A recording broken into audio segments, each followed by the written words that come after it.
Hello everyone, welcome to eco Pathshala UGC NET JRF. आज हम इस वीडियो में एमपी सेट का पेपर हम सॉल्व करने वाले हैं, जिसमें ये पेपर हुआ था 1 मार्च 2026 में। अभी हाल ही में ये पेपर हुआ है मध्य प्रदेश में। ठीक है, तो इस पेपर को आज हम सॉल्व करने वाले हैं और इसके हम 50 क्वेश्चन सॉल्व करेंगे। ये पार्ट 1 रहेगा और इसी पेपर का सेकंड पार्ट रहेगा पार्ट 2, तो उसको भी मैं जल्दी अपलोड करूंगी। तो एमपी सेट में टोटल 100 क्वेश्चन होते हैं, जिसमें से आज हम 50 क्वेश्चंस करेंगे। ठीक है, तो चलिए शुरू करते हैं इस पेपर को। शुरू करते हैं क्वेश्चन नंबर 51। देखिए, इसमें जो है एमपी सेट में टोटल 150 क्वेश्चन आते हैं, जिसमें से 1 से लेकर 50 तक जो रहता है पेपर 1 होता है। इसके बाद 51 क्वेश्चन से लेकर के 150 क्वेश्चन तक इकोनॉमिक्स के क्वेश्चन होते हैं। तो यहाँ पर हम जो क्वेश्चन करेंगे वो 51 से लेकर के 100 तक हम क्वेश्चन करने वाले हैं। टोटल 50 क्वेश्चन आज हम करेंगे। तो चलिए चलते हैं पहले क्वेश्चन से, क्वेश्चन नंबर 51। ठीक है, तो यह 51, इसके क्वेश्चन को हम पहले पढ़ेंगे। What has been the impact on the role of the state in Indian planning by encouraging private sector progressively and increasing reliance on competition and market forces? देखिए, पहले इस क्वेश्चन को समझने से पहले हम समझेंगे सबसे पहले इंडस्ट्रियल पॉलिसी। हम सब जानते हैं कि हमारे यहाँ जो इंडस्ट्रियल पॉलिसी आई थी, आईपी इंडस्ट्रियल पॉलिसी जो आया था, सबसे पहले 1948 में आया था। ठीक है, तो यहाँ पर जो इंडस्ट्री हैं उनको 2 भागों में बांटा गया था। एक था प्राइवेट सेक्टर और दूसरा था गवर्नमेंट सेक्टर। तो शुरुआत में सरकार ने जो गवर्नमेंट सेक्टर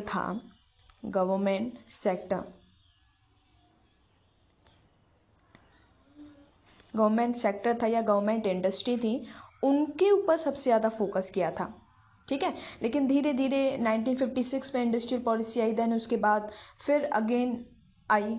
तो उसके बाद चलते चलते क्या हुआ कि धीरे धीरे जो गवर्नमेंट का जो मोटिव था वो धीरे धीरे पब्लिक सेक्टर से चेंज होकर प्राइवेट सेक्टर की तरफ जाने लगा। और हम इंडस्ट्रियल पॉलिसी 1991 में हमारे यहाँ एक न्यू कॉन्सेप्ट आया, जिसको हम कहते हैं एलपीजी। ठीक है, एलपीजी आया। एलपीजी का मतलब होता है L means liberalisation, privatisation and globalisation. तो यहाँ से इंडस्ट्री सेक्टर में जो प्राइवेट सेक्टर है उसका जो इम्पोर्टेंस है वो बढ़ने लगा। यानी कि अब इंडिया में जो प्राइवेट सेक्टर है उसके लिए जो रूल्स रेगुलेशंस थे बिजनेस करने के, वो ईजी बनाए गए, जिससे कि प्राइवेट सेक्टर इंडिया में आए और यहाँ पर जो इन्वेस्टमेंट है, बिजनेस है या ग्रोथ है, वो तेज़ी से आगे बढ़े। तो इससे क्या हुआ कि धीरे धीरे हमारी जो प्लानिंग की जो स्ट्रेटेजी थी, पहले हम गवर्नमेंट सेक्टर के थ्रू हम डेवलपमेंट करना चाहते थे, लेकिन बाद में धीरे धीरे क्योंकि गवर्नमेंट सेक्टर में भी मैनेजमेंट से रिलेटेड इशू आ रहे थे, जिसकी वजह से हमारी ग्रोथ नहीं हो पा रही थी, तो फिर हमें प्राइवेट सेक्टर को इंट्रोड्यूस करना पड़ा इंडिया में। ठीक है, तो जब इंडिया में प्राइवेट सेक्टर को इकोनॉमिक ग्रोथ करने के लिए एक कॉम्पिटिटिव जो इन्वायरमेंट है इंडिया में लाने के लिए लाया गया, तो उससे जो गवर्नमेंट का रोल है इंडिया में, उस पर क्या इम्पैक्ट पड़ा, ये क्वेश्चन आपसे ये पूछ रहा है। ठीक है, तो ये सीधा सीधा ये पूछ रहा है कि what has been impact on the role of the state in Indian planning by encouraging private sector. जब हम प्राइवेट सेक्टर को इनकरेज कर रहे थे, प्राइवेट सेक्टर को प्रमोट कर रहे थे कि वो इंडिया में आए और बिजनेस इन्वेस्टमेंट को इंक्रीज करके देश के डेवलपमेंट में वो कंट्रीब्यूशन दें, तो वहाँ पर गवर्नमेंट का जो रोल है उस पर क्या इम्पैक्ट पड़ा।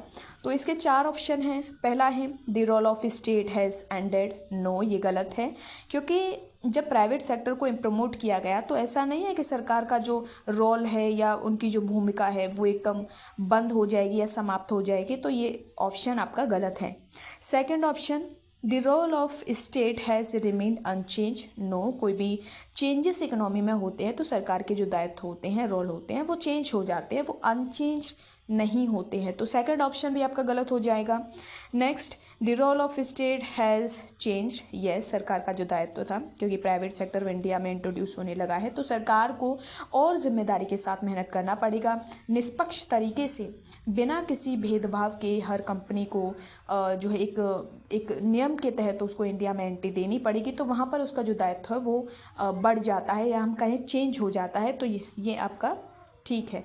नेक्स्ट ऑप्शन भी हम पढ़ेंगे, fourth, the role of state has decreased in terms of growth. No, ये गलत है, क्योंकि यहाँ पर सरकार का जो रोल है वो डिक्रीज नहीं होता है बल्कि वो और बढ़ जाता है। तो क्वेश्चन नंबर 51 का जो बेस्ट आंसर है आपका ऑप्शन नंबर सी है, क्योंकि यहाँ पर जब हमारी जो इंडियन प्लानिंग स्ट्रेटेजी थी उसमें जब हमने प्राइवेट सेक्टर के ऊपर फोकस करना शुरू किया तो इससे सरकार का जो रोल है उस पर इम्पैक्ट पड़ा और वो जाहिर सी बात है इंक्रीज हुआ, यानी यहाँ पर ठीक है, इंक्रीज मतलब यहाँ इनडायरेक्ट वे में लिखा है कि वो चेंज हो गया। ठीक है, तो ये क्वेश्चन समझ में आया और इसके जो ऑप्शन है वो भी आपको समझ में आए किस लिए कौन सा ऑप्शन सही नहीं होगा। ठीक है, चलिए नेक्स्ट क्वेश्चन पर चलते हैं। क्वेश्चन नंबर 52 में दिया गया है, who among the following economist has been a strong supporter of progressive tax system. तो यहाँ पर सबसे पहले हमें देखना है ये वर्ड क्या है, प्रोग्रेसिव टैक्स सिस्टम। ये पब्लिक फाइनेंस में आता है और जब आप टैक्सेशन के बारे में पढ़ते हैं, ठीक है, तो वहाँ पर प्रोग्रेसिव टैक्स सिस्टम, तो वहाँ पर आपको जो है टैक्स से रिलेटेड 3 या 4 तरह के सिस्टम आपको देखने पड़ते हैं। जो टैक्स लगाए जाते हैं वो 3 या 4 तरह के होते हैं, प्रोग्रेसिव, रिग्रेसिव, प्रोपोर्शनल। ठीक है, तो उन्हीं में से एक है आपका प्रोग्रेसिव टैक्स सिस्टम। तो ये क्या होता है, ये कहता है कि जैसे जैसे किसी की इनकम इंक्रीज होती है वैसे वैसे जो टैक्स रेट होता है, ठीक है, वो भी इंक्रीज होता है। तो ये होता है प्रोग्रेसिव टैक्स रेट, यानी कि जैसे जैसे इनकम इंक्रीज होगी वैसे वैसे टैक्स जो है वो बढ़ता जाता है। तो वो होता है आपका प्रोग्रेसिव टैक्स सिस्टम। तो इसको सबसे ज़्यादा इसका फेवर करने वाला जो इकोनॉमिस्ट था वो कौन है, इसमें पूछा है। तो आपके सामने 4 ऑप्शन है, सेलिगमैन, मैककोलम कोलच, हार्ले लुट्ज, एंटोनियो मार्को। तो यहाँ पर आपका जो ऑप्शन होगा वो सेलिगमैन होगा, क्योंकि सेलिगमैन जो है वो प्रोग्रेसिव टैक्स सिस्टम के सपोर्टर थे और वो कहते थे कि इससे जैसे जैसे लोगों की इनकम बढ़ती है वैसे वैसे उन पर टैक्स जो है वो ज़्यादा लगाया जाना चाहिए। इससे क्या होगा, हमारे देश में हम इनकम इक्वलिटी को स्थापित कर सकते हैं, यानी कि जिनकी ज़्यादा इनकम होगी उनके ऊपर ज़्यादा टैक्स लगाओ और जिनकी कम इनकम होगी उनके ऊपर इनकम टैक्स लगाओ। तो सेलिगमैन जो है वो प्रोग्रेसिव टैक्स सिस्टम के सपोर्टर थे। तो इसका जो आंसर होगा वो ऑप्शन नंबर ए होगा। Next question number 53। Question number 53 यहाँ पर थोड़ा धुंधला दिया हुआ है ये, which one of the following is not included in the principles of taxation given by Adam Smith. ठीक है, ये जो नाम है ये एडम स्मिथ है। तो एडम स्मिथ ने टैक्सेशन के 4 प्रिंसिपल दिए थे, ठीक है, जिसमें एक था प्रिंसिपल ऑफ इक्विटी, ठीक है, नेक्स्ट था प्रिंसिपल ऑफ या कैनन मतलब कैनन ऑफ टैक्सेशन, करारोपण के सिद्धांत। तो एडम स्मिथ ने 4 सिद्धांत दिए थे, 4 कैनन दिए थे, जिसमें पहला है आपका, इसको मैं पूरा लिख देती हूँ, ठीक है, कैनन ऑफ इक्विटी, नेक्स्ट है कैनन ऑफ कन्वेनियंस, चौथा है कैनन ऑफ सर्टेनिटी और चौथा है कैनन ऑफ इकोनॉमी, मितव्ययता का सिद्धांत। ठीक है, ये 4 उन्होंने कैनन सिद्धांत दिए थे एडम स्मिथ ने। तो इक्विटी कहता है कि सबके ऊपर टैक्स, जो सेम लेवल के लोग होंगे उनके ऊपर जो है टैक्स सेम लगाया जाएगा। ठीक है, तो इक्विटी उसकी बात करते हैं। कन्वीनियंस मतलब इसमें लोगों को सुविधा रहनी चाहिए, जो है उनको कोई दिक्कत नहीं होनी चाहिए, सही समय पर कहाँ उनको जो है पेमेंट करना है वो सब उनकी कन्वेंस के अकॉर्डिंग होनी चाहिए। सर्टेनिटी, टैक्स कहाँ देना है, कैसे देना है, तो ये सब सारी चीज़ें निश्चित होनी चाहिए। कैनन और इकोनॉमी मीन्स टैक्स जो है वो उससे हमारा जो खर्चा है वो कम से कम, यानी कम से कम लागत में हम ज़्यादा से ज़्यादा टैक्स कलेक्ट कर सकें। तो ये चार प्रिंसिपल जो एडम स्मिथ ने दिए थे, और इसको शॉर्ट फॉर्म में ऐसे याद रख सकते हैं, ECEC। ठीक है, तो इसको याद रखने का जो फॉर्मूला है कैनन ऑफ टैक्सेशन या प्रिंसिपल ऑफ टैक्सेशन, जिसको एडम स्मिथ ने दिया था, चार थे, canon of equity, convenience, certainty and economy. तो यहाँ आपके सामने चार ऑप्शन है, ठीक है, और उनमें से पूछा है कि which one of the following is not included in the principle of taxation. ठीक है, तो पहला है प्रिंसिपल ऑफ इक्विटी, ये ठीक है, principle of convenience, principle of certainty, and fourth option है principle of critical minimum limit. ये गलत है, क्योंकि चौथा वाला जो होगा वो कैनन ऑफ या प्रिंसिपल ऑफ इकोनॉमी होगा। ठीक है, तो यहाँ पर 53 का जो ऑप्शन नंबर 4 है वो रॉन्ग है। क्लियर। क्वेश्चन नंबर 54 अगेन ये पब्लिक फाइनेंस से क्वेश्चन आया है, और इसमें पीकॉक वाइजमैन हाइपोथेसिस के बारे में पूछा है।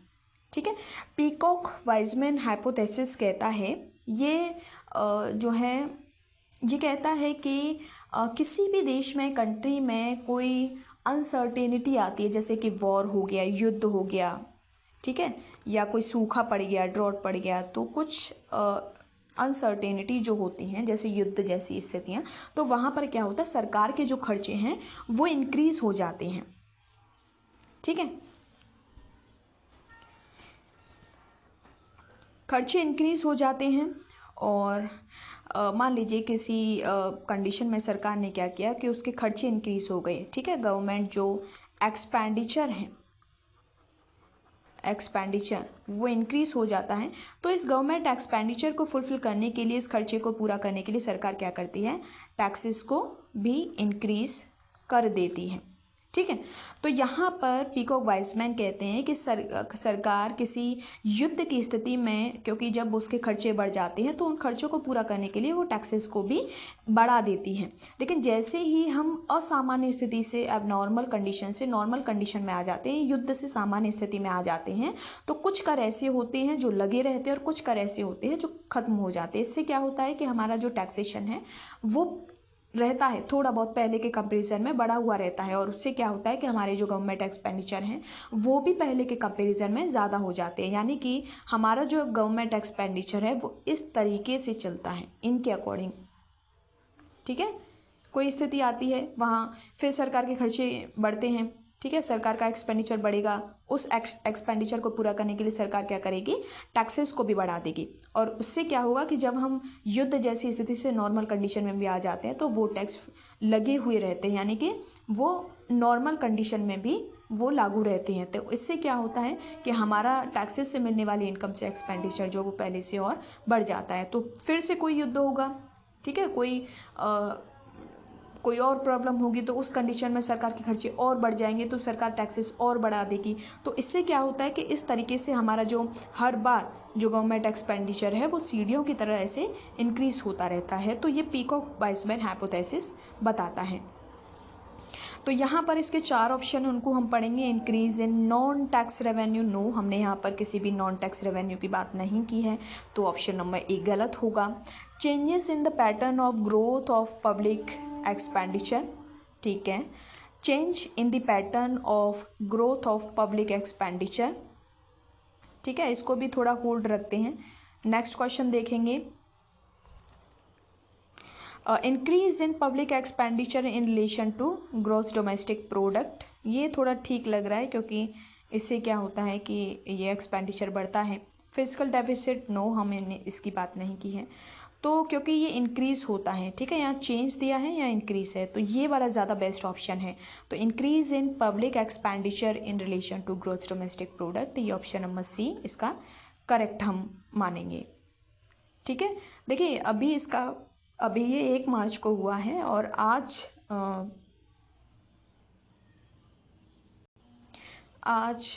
26 मार्च है, सॉरी 27 है। तो इसका जो फाइनल आंसर किया आएगा उसमें हम लोग और चेक करेंगे इसका कंफर्म जो आंसर है वो क्या है। तो फिलहाल हम इसका ऑप्शन नंबर सी मानेंगे। क्वेश्चन नंबर 55 में पूछा है the burden of tax will be borne by the seller more than the buyer if the elasticity of demand for the commodity is। तो इसमें पूछा है कि जो टैक्स का बर्डन है, ठीक है, टैक्स, ये पेन अच्छे से चल नहीं रहा है, टैक्स का जो बर्डन है वो सेलर के ऊपर ज़्यादा है, ठीक है, और जो बायर है, खरीदने वाला है, उसके ऊपर कम है। तो यहाँ पर यहाँ पर पूछा है कि जो इलास्टिसिटी ऑफ डिमांड है, मांग की लोच है, ठीक है, तो इलास्टिसिटी ऑफ डिमांड पूछा है, तो वो कैसी होगी? तो यहाँ पर इलास्टिसिटी ऑफ सप्लाई, इसके लिए हम यूज़ करेंगे elasticity of supply, elasticity of demand, मांग की लोच, इसकी ज़्यादा होगी, ठीक है। तो यहाँ पर the burden of tax will be borne by the seller more, क्योंकि सेलर के ऊपर ज़्यादा जो है बर्डन है टैक्स का, तो इसकी जो डिमांड होगी वो इन इलास्टिक होगी। कैसी होगी? इन इलास्टिक होगी, ठीक है। और बायर की इलास्टिसिटी जो होगी डिमांड के लिए वो मोर देन 1 होगा, ठीक है, इलास्टिक होगी, इलास्टिक। और इलास्टिक का मतलब होता है कि जो मांग की लोच होगी वो ग्रेटर देन 1 होगी, वही इलास्टिक होता है।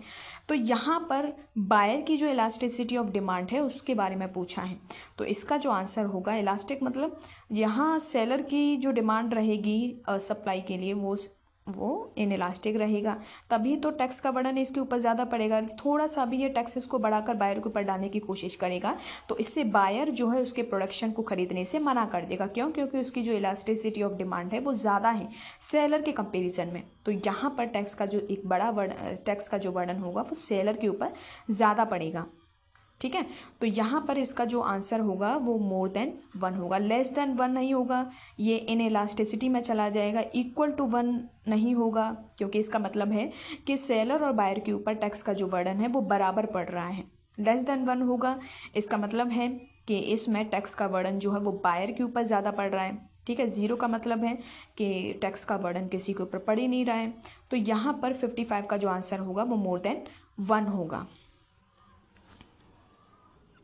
क्वेश्चन नंबर 56, ये एक नया टर्म है, टैक्स डिफरमेंट, ठीक है, ये इम्पोर्टेंट वर्ड है।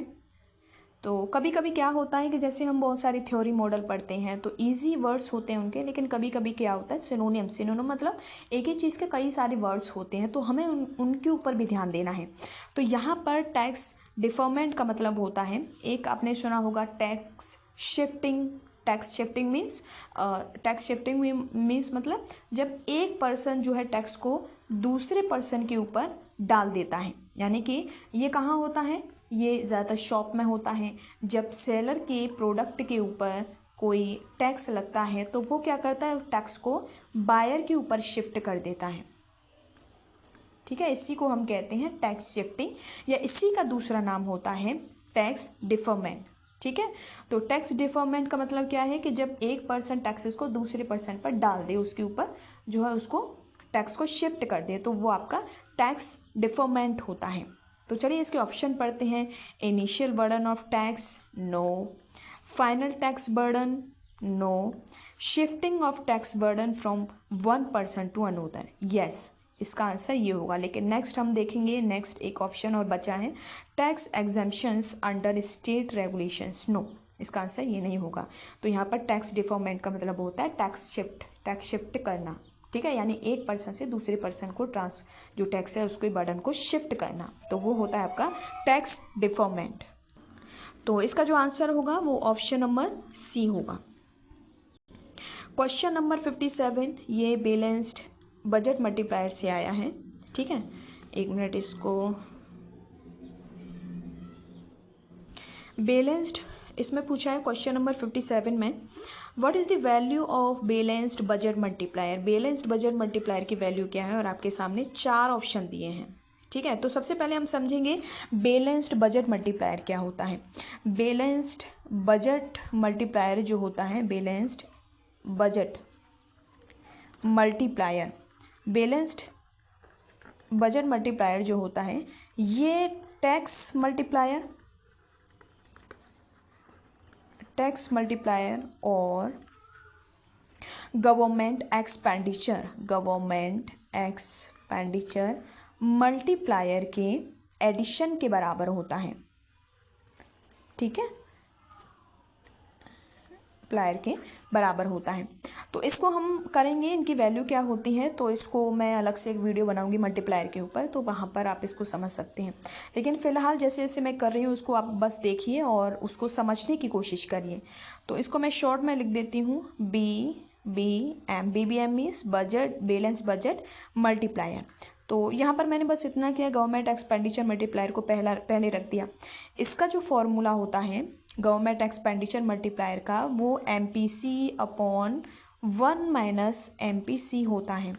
ठीक है, और जो टैक्स मल्टीप्लायर होता है इसका जो फॉर्मूला होता है minus MPC upon 1 minus MPC होता है। 1 मिनट, ये गलत हो गया, ये MPC नहीं है। ठीक है, यहाँ पर ये 1 upon 1 minus MPC government expenditure multiplier का फॉर्मूला है। ठीक है, तो मैंने क्या किया, बैलेंस बजट मल्टीप्लायर मैंने बताया था कि ये टैक्स मल्टीप्लायर और गवर्नमेंट एक्सपेंडिचर मल्टीप्लायर का एडिशन होता है। तो मैंने इसका आंसर निकालने के लिए मैंने क्या किया, इन दोनों की जो फॉर्मूले हैं उनको मैंने यहाँ पुट कर दिया। यहाँ पर सबसे पहले मैंने गवर्नमेंट एक्सपेंडिचर मल्टीप्लायर का डाल दिया 1 अपॉन 1 माइनस MPC, प्लस फिर मैंने टैक्स मल्टीप्लायर का जो फॉर्मूला है वो डाल दिया minus MPC upon 1 minus MPC। चलो इसको हम सॉल्व करते हैं। तो 1 अपॉन 1 माइनस MPC, क्योंकि यहाँ पर ये माइनस दिया हुआ है, जब ये ओपन होगा तो ये प्लस की जगह माइनस हो जाएगा, तो इसको हटा देते हैं, ये माइनस हो जाएगा। तो minus MPC upon 1 minus MPC। ठीक है, तो इसको हम सॉल्व करेंगे, इसको एक तरफ लिख देते हैं, is equal to 1 upon 1 minus MPC minus MPC upon 1 minus MPC। ठीक है, तो नीचे वाला सेम है तो नीचे वाला सेम आ जाएगा, 1 माइनस MPC अपॉन ऊपर वाले को हम ऐसे ही लिख देंगे 1 माइनस MPC। ठीक है, तो सेम है 1 minus MPC upon 1 minus MPC, तो ये दोनों जो है वो कट जाएंगे और इसकी जो वैल्यू है वो 1 के बराबर आएगी।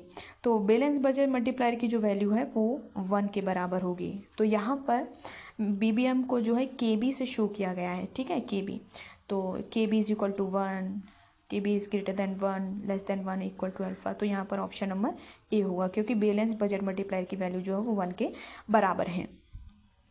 ठीक है, क्लियर है क्वेश्चन। क्वेश्चन नंबर 58,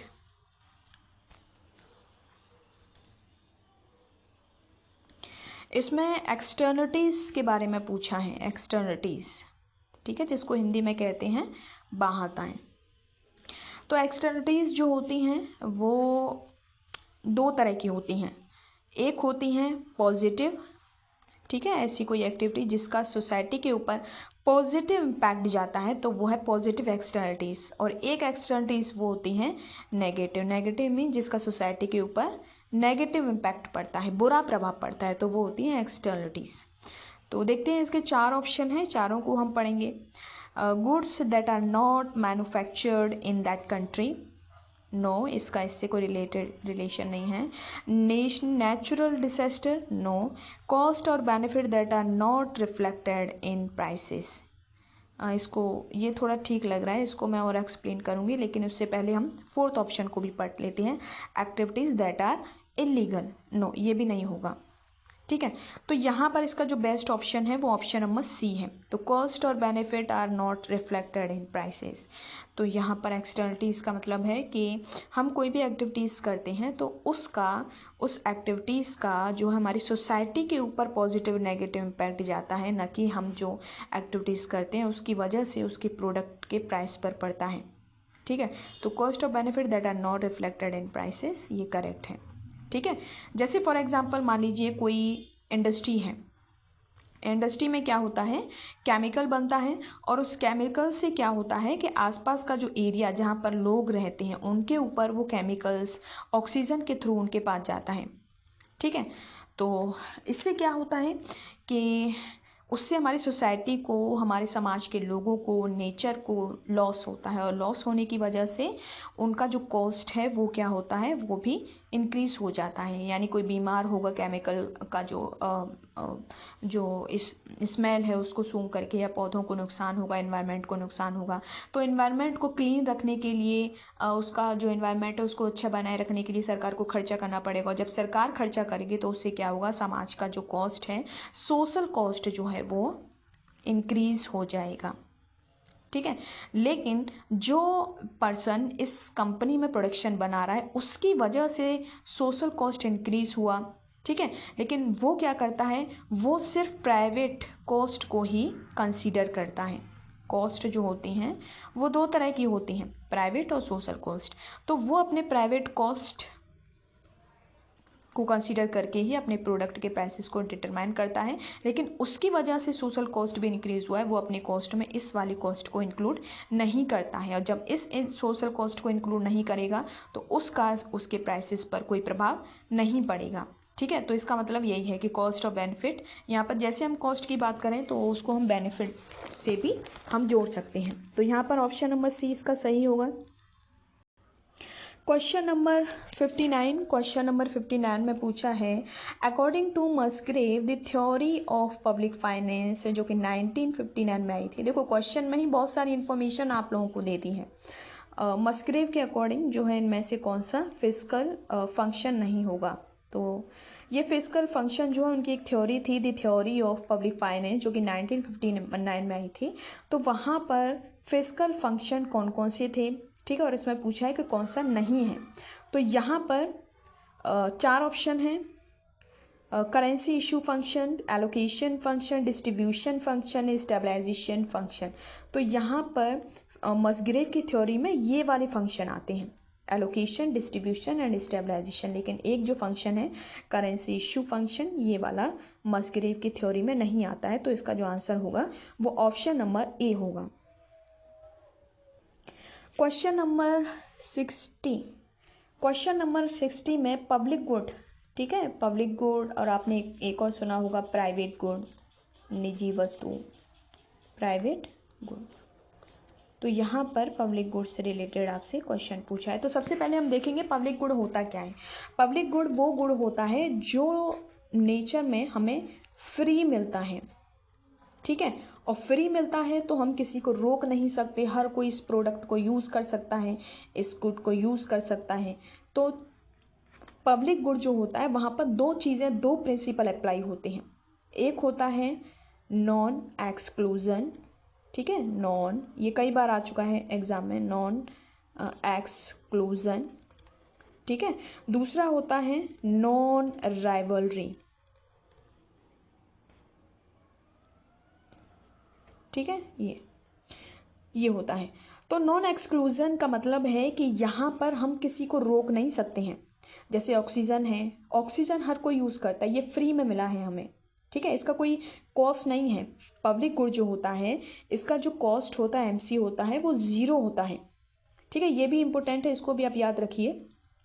तो यहाँ पर जो पब्लिक गुड होता है, एक तो वो उसका जो नेचर होता है, एक तो नॉन एक्सक्लूजन होता है, ठीक है, और दूसरा नॉन राइवलरी होता है। राइवलरी मतलब गैर प्रतिद्वंदी होता है। गैर प्रतिद्वंदी मतलब ऑक्सीजन लेने में लोगों के बीच में कोई कंपटीशन नहीं होता है, ठीक है, कंपटीशन नहीं है, इसीलिए इसको हम नॉन राइवलरी, गैर प्रतिद्वंदी कहते हैं। और नॉन एक्सक्लूजन का मतलब है कि हम किसी को ऑक्सीजन लेने से रोक नहीं सकते हैं, क्योंकि वो पब्लिक गुड है, फ्री है, ठीक है, तो हर कोई ऑक्सीजन ले सकता है, हम किसी को रोक नहीं सकते हैं। तो इसका मतलब होता है नॉन एक्सक्लूजन।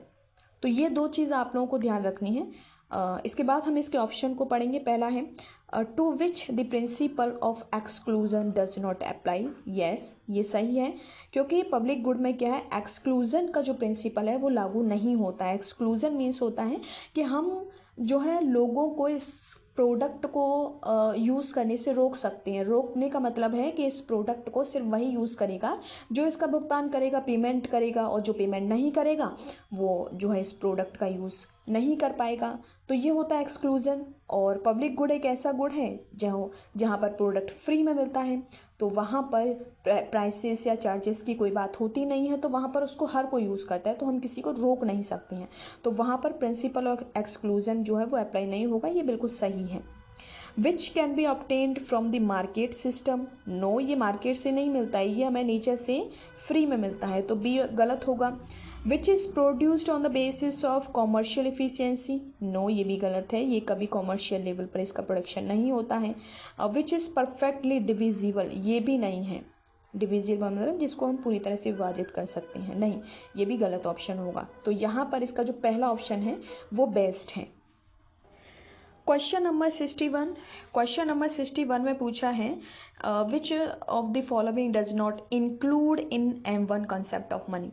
ठीक है, आपको ये पढ़ना पड़ेगा, मनी के कई कंसेप्ट होते हैं, M1, M2 की डेफिनेशन, M3 की डेफिनेशन और फिर M4 की डेफिनेशन। ठीक है, ये भी आपको मनी एंड बैंकिंग वाली जो यूनिट है वहाँ पर आपको पढ़ना पड़ेगा। तो यहाँ पर आपको M1 के बारे में पूछा है, तो M1 में जो मनी की जो डेफिनेशन है इसमें कहा गया है कि यहाँ पर एक तो करेंसी होती है, करेंसी मतलब लोग हाथों में जो पैसा होता है, ठीक है, वो प्लस डिमांड डिपॉजिट होती है प्लस अदर डिपॉजिट होती है। इसकी जो डेफिनेशन है वो ये है, यानी M1 मनी की डेफिनेशन में ये चीज़ें इंक्लूड होती हैं।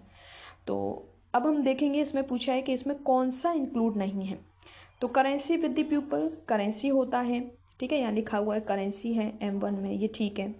दूसरा है demand deposit with bank, DD means demand deposit with bank, ये ठीक है, ठीक है, ये इसमें शामिल होता है। अदर डिपॉजिट है, other deposit with reserve bank, ये भी ठीक है, ठीक है। टाइम डिपॉजिट नहीं, ये वाला जो है वो M1 की डेफिनेशन में काउंट नहीं होता है, ये जो आता है ये M3 की डेफिनेशन में आता है। तो यहाँ पर नोट पूछा है कौन सा जो है M1 की डेफिनेशन में शामिल नहीं है, तो यहाँ पर ऑप्शन नंबर डी इसका करेक्ट आंसर होगा।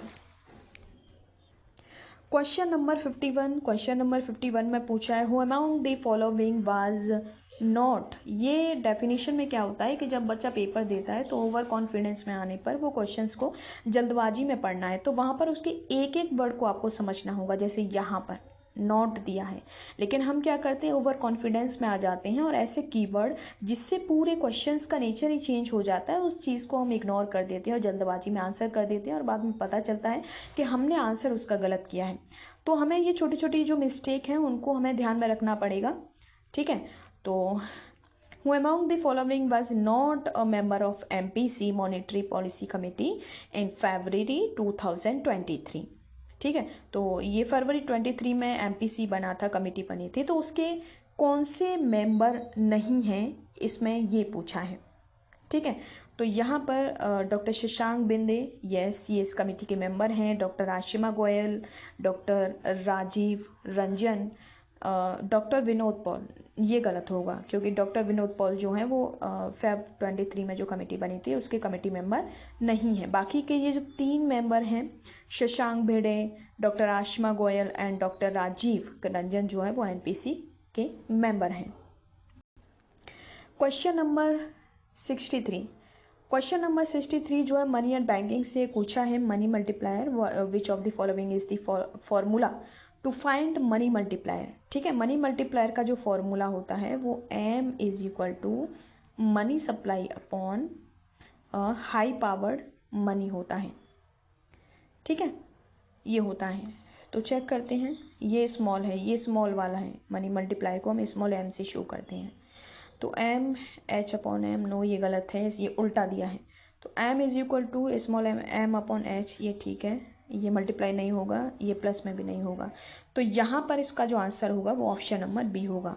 तो मनी मल्टीप्लायर का जो फॉर्मूला होता है वो small m is equal to M upon H होता है। क्वेश्चन नंबर 64, क्वेश्चन नंबर 64 में पूछा है which of the following is a quantitative measure of credit control. RBI जो होती है, RBI क्या करती है, इकोनॉमी में जो मनी सप्लाई होती है उसको कंट्रोल करने के लिए दो तरह के जो है वो मेजर्स या स्टेप्स लेती है, ठीक है।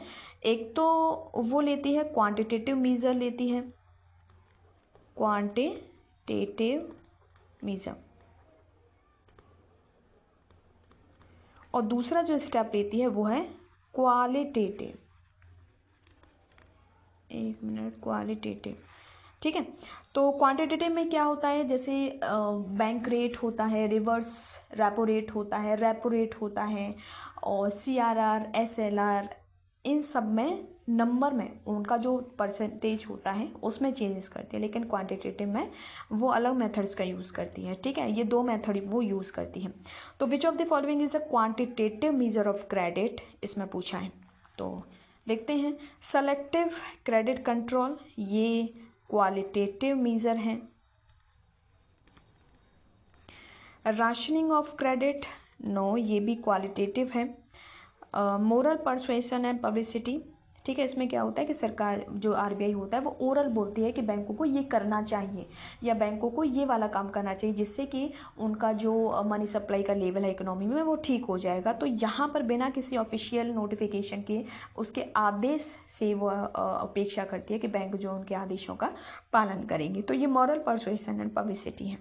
Bank rate, no, bank rate जो होगा ये क्वांटिटेटिव में शामिल होगा। ये जो बाकी तीन है ABC, ये क्वालिटेटिव मेजर हैं, और बाकी का जो फोर्थ है वो आएगा क्वांटिटेटिव मेजर में। तो इसमें यही पूछा है कि कौन सा क्वांटिटेटिव मेजर है, तो 64 का ऑप्शन नंबर D जो है वो करेक्ट होगा।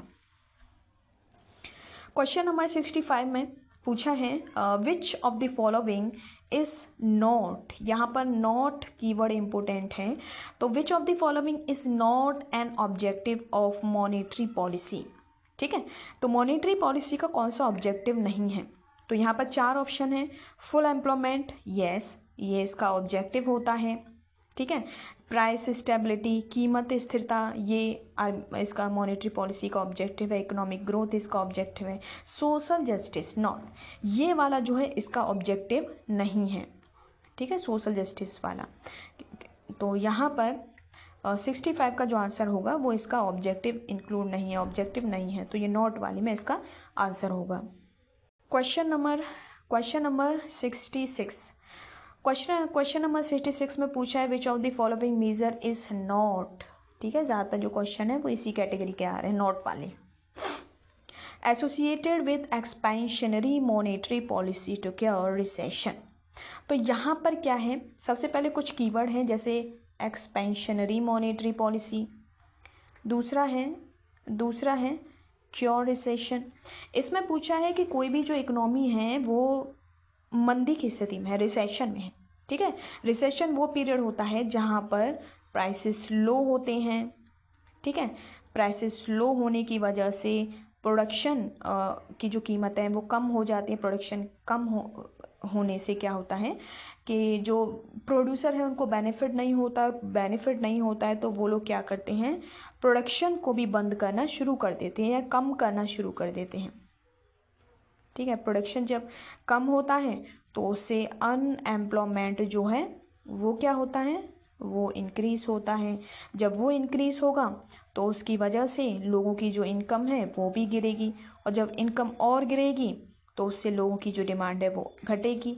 डिमांड घटेगी तो ओवरऑल इकोनॉमी में जब डिमांड घटेगी तो उसका प्रोडक्शन के ऊपर नेगेटिव इम्पैक्ट पड़ेगा, प्रोडक्शन घटेगा। ठीक है, तो इससे और उसका मल्टीप्लायर इम्पैक्ट, नेगेटिव इम्पैक्ट पड़ेगा। तो इससे क्या होता है, इकोनॉमी रिसेशन में चली जाती है। धीरे धीरे क्या होता है, देश में प्रोडक्शन बंद होने लग जाता है, उद्योग धंधे बंद होने लग जाते हैं। जब उद्योग धंधा नहीं होगा, प्रोडक्शन नहीं होगा, इन्वेस्टमेंट नहीं होगा, इससे हमारी जो इकोनॉमी है उसकी जो ग्रोथ है वो नीचे की तरफ जाती है, यानी कि वो कम होने लगती है, जिसको हम कहते हैं रिसेशन की condition.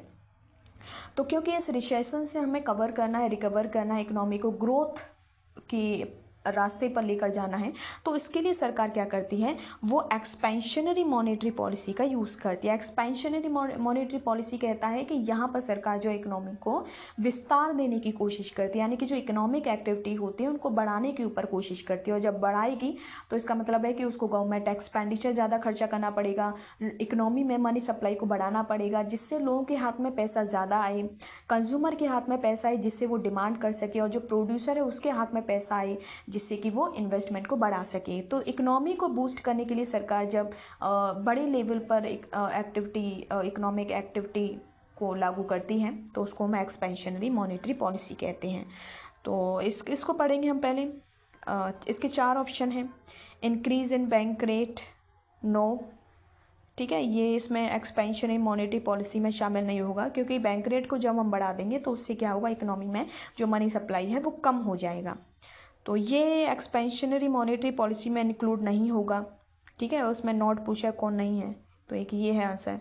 Decrease in bank rate, ये एक्सपेंशनरी मॉनेटरी पॉलिसी का है, क्योंकि इसमें बैंक रेट कम हो जाएगा तो लोगों को लोन सस्ता मिलेगा, लोगों को लोन सस्ता मिलेगा तो लोग ज़्यादा लोन लेंगे, और लोग ज़्यादा लोन लेंगे तो उसे इन्वेस्टमेंट एंड एक्सपेंडिचर वो ज़्यादा होगा, तो ये एक्सपेंशनरी मॉनेटरी पॉलिसी में इंक्लूड होगा। Decrease in CRR, cash reserve ratio में कमी कर देंगे तो अब जो पैसा है वो लोन के लिए ज़्यादा आएगा। ठीक है, तो ये भी इसमें एक्सपेंशनरी मॉनेटरी पॉलिसी में काउंट होगा। Decrease in state liquidity ratio, ये भी नहीं होगा। तो यहाँ पर इसका जो ऑप्शन नंबर ए है वो करेक्ट होगा।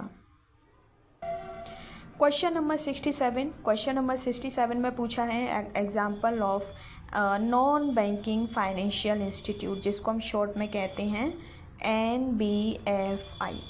ठीक है, तो इसमें NBFI का एग्जाम्पल पूछा है। तो सबसे पहले हमें पता होना चाहिए NBFI होते क्या हैं। NBFI जो होते हैं ये ऐसे इंस्टीट्यूट होते हैं जो इंश्योरेंस करवाते हैं, या हम कहें ये ऐसी इंस्टीट्यूट होती हैं जो नॉर्मल बैंकों की तरह बिहेव नहीं करती है। बैंक क्या करते हैं, लोगों को जो है लोन देते हैं, लोग अपना पैसा बैंकों में जमा करते हैं।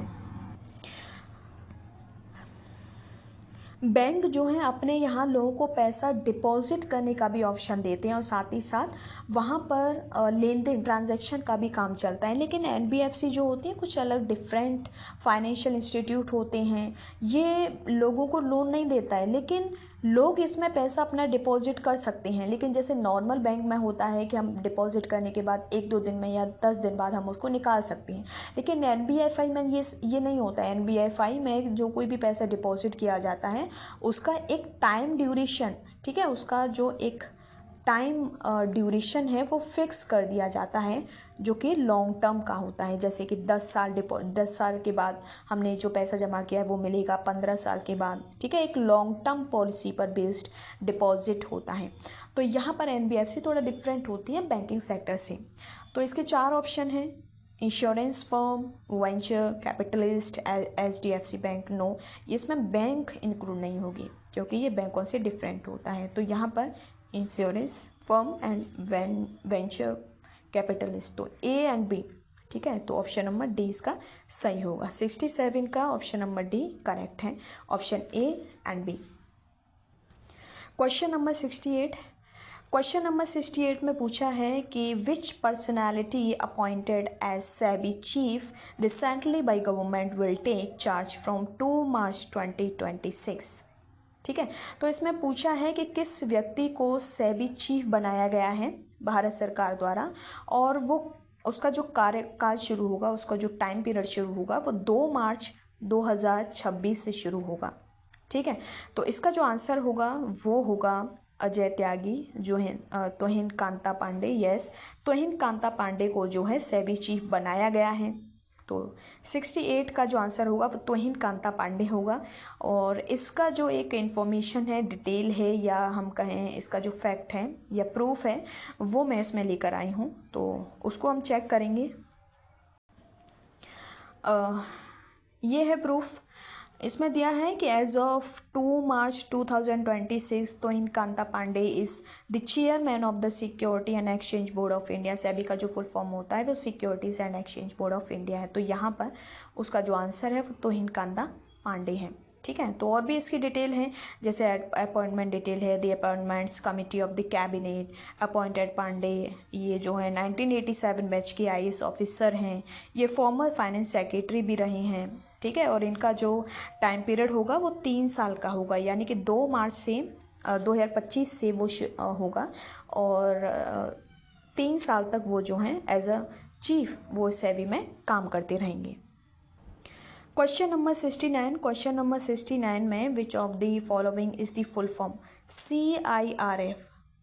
ठीक है, CIRF की इसमें फुल फॉर्म पूछी है, तो इसकी जो फुल फॉर्म होगा वो कॉरपोरेट इन वॉल्यूंटरीली रिजोल्यूशन प्रोसेस। ठीक है, यहाँ पर इनवॉल्यूंटरी ये वाला गलत है, corporate insolvency resolution. Yes, ICICIRP का जो फुल फॉर्म है वो ये है। कॉरपोरेट इंडिविजुअल, नो, ये इंडिविजुअल ये गलत है। कॉरपोरेट इन्वेस्टमेंट ये भी गलत है। तो यहाँ पर इसका जो आंसर होगा वो ऑप्शन नंबर बी होगा। ठीक है, तो इसका भी मैं कुछ अटैच करके लाई हूँ दिखाने के लिए। इसमें आप देख सकते हैं companies act 1956 and the companies act of 2013 previously governed a winding up process of companies in 2016। ये IBC जो है इंसॉल्वेंसी एंड बैंकरप्टी कोड, ये IBC जो इंट्रोड्यूस हुआ था 2016 में। ठीक है, a new procedure called corporate insolvency resolution process. तो CIRP का जो फुल फॉर्म है वो कॉरपोरेट इंसॉल्वेंसी रिजोल्यूशन प्रोसेस है। ठीक है, क्वेश्चन नंबर कितना है 70। तो क्वेश्चन नंबर 70 में दिया है, इसमें थोड़ा ब्लर ये आ रहा है, किसी बच्चे ने ये पेपर भेजा था तो अच्छे से फ़ोटो नहीं खींच पाया। तो in which year did Bombay stock exchange receive digital innovation award for the social media analytics project by net magic. तो इसमें पूछा है कि in which year did Bombay stock exchange ने BSE सबसे ओल्डेस्ट बॉम्बे स्टॉक एक्सचेंज है ये, BSE जो है, तो इसको डिजिटल इनोवेशन अवार्ड मिला था। तो वो कब मिला था? ठीक है, तो इसका जो आंसर होगा वो 2017 में, यानी कि इसको 2017 में ये अवार्ड मिला था। तो इसका भी प्रूफ इसमें लगा हुआ है, ये आप देख सकते हैं। The Bombay stock exchange BSE received the digital innovation award 2017 for its social media analytics project from netbank. ठीक है, तो इसका जो आंसर होगा वो 2017 होगा। ठीक है, 2017 के लिए उसको मिला था। तो बाकी की इसकी और भी डिटेल है इसमें, प्रोजेक्ट फोकस, पार्टनरशिप, तो ये और एक्स्ट्रा जो इन्फॉर्मेशन है इसको भी आप लोग पढ़ सकते हैं। Next question, which one among the following alternatives is not true about economic development. ठीक है, तो यहाँ पर ये पूछा है कि जो इकोनॉमिक डेवलपमेंट है उससे रिलेटेड कौन सा इसका फीचर नहीं है। तो एक एक करके पढ़ते हैं। Economic development is a continuous process. Yes, continuous process means एक लॉन्ग रन प्रोसेस होता है। ठीक है, तो next, economic development occurs due to the spontaneous economics and social elements. इसको थोड़ा होल्ड करते हैं क्योंकि यहाँ पर spontaneous economic and social element इसमें इंक्लूड किया है, तो इसकी वजह से थोड़ा इस ऑप्शन में डाउट है। Economic development is originally dynamic nature. Yes, क्योंकि इकोनॉमिक डेवलपमेंट चेंज होता रहता है। Economic development is related with the increase in real national income. Yes, तो यहाँ पर ये दिया स्पॉन्टेनियस, नैसर्गिक। स्पॉन्टेनियस का मतलब होता है कि अचानक से कोई ग्रोथ हो जाती है, चेंज हो जाता है, तो वो इकोनॉमिक डेवलपमेंट कहलाता है। नो, ये स्पॉन्टेनियस नहीं होता है, ये कंटिन्यूस होता है। ठीक है, तो यहाँ इस वर्ड की वजह से ये जो टर्म है, ठीक है, इसकी वजह से ये ऑप्शन गलत होगा। तो इसमें पूछा है कि which one among the alternative is not true, कौन सा सही नहीं है अबाउट इकोनॉमिक डेवलपमेंट। तो इसका ऑप्शन नंबर सी जो बी जो है वो गलत होगा, वो इसको एक्सप्लेन नहीं करता है, वो गलत एक्सप्लेनेशन है। Question number 72। क्वेश्चन नंबर 72 में पूछा है who among the following has stated development process under capitalism as creative destruction. ठीक है, क्रिएटिव डिस्ट्रक्शन का मतलब होता है कि कोई भी जब इकोनॉमी में कोई नई चीज़, नया प्रोडक्ट इंट्रोड्यूस होता है, नया क्रिएट होता है, हम प्रोडक्ट भी कह सकते हैं, हम आइडियाज़ भी कह सकते हैं, ठीक है, या हम उसको इनोवेशन भी कह सकते हैं। तो क्या होता है कि कोई भी जो क्रिएशन होता है वो अपने आप में डिस्ट्रक्शन, मतलब फ्यूचर में वो खुद ही हमारे विनाश का कारण बन जाती है। तो ये इसके ऊपर जो फोकस किया था, इसको डेवलपमेंट प्रोसेस में इसका जो एक्सप्लेनेशन दिया था वो दिया था जोसेफ शुम्पीटर ने। ठीक है, आप पढ़ोगे, इनकी थ्योरी है इनोवेशन थ्योरी। इनोवेशन थ्योरी में कहते हैं किसी भी इकोनॉमी में इनोवेशन करने वाला एकमात्र जो होता है वो एंटरप्रेन्योर होता है। ठीक है, तो वही इनोवेशन करता है और फिर डेवलपमेंट करता है, ग्रोथ करता है। लेकिन उसी इनोवेशन की वजह से क्या होता है कि जो कैपिटलिस्ट इकोनॉमी में उसने इनोवेशन किया था वो उस पूरी कैपिटलिस्ट इकोनॉमी के लिए खतरा बन जाता है और फ्यूचर में कैपिटलिस्ट इकोनॉमी भंग होकर वो सोशलिस्ट इकोनॉमी में चेंज हो जाता है। तो इसका जो पूरा विवरण है, एक्सप्लेनेशन है, वो जोसेफ शुम्पीटर ने दिया था। क्वेश्चन नंबर 73 में पूछा है which of the following is not, यहाँ पर नॉट लिखा हुआ है, ठीक है, इसको हाईलाइट कर लेते हैं। Not included in physical quality of life index PQLI, ये मैंने क्लास में इंडियन इकोनॉमी में आप लोगों को पढ़ाया था।